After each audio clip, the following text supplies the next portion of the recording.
Sigurisht, të gjithi duan festa tradicionale, si dita e Bajramit, Krishtlindjen dhe Viti i Ri.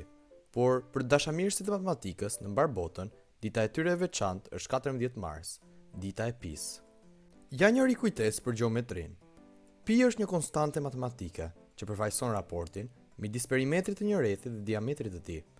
Është një numër i pafund, por fillon me 3.14. Prandaj, muaji i tretë i çdo viti, dita e 14, është dita e Pi-s.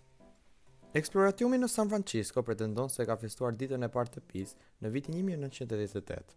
Ishte ideja e fizikantit Larry Shaw, i njohur edhe si princi i Pi-s.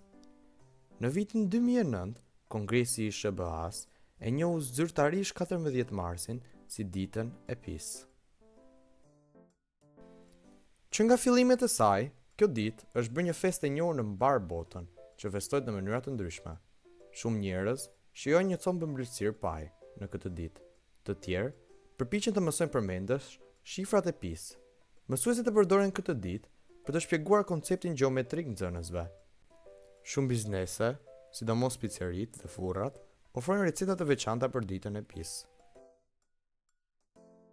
Momenti më emocionues në historinë e ditës së Pi-s ishte në vitin 2015, më 14 mars në orën 9:26 dhe 53 sekonda. Kjo orë përfaqësonte 10 shifrat e para të Pi-s. Pra, çfarë po bëret? Dili dhe ti festoje ditën e Pi-s. Ju falenderoj për dëgjimin.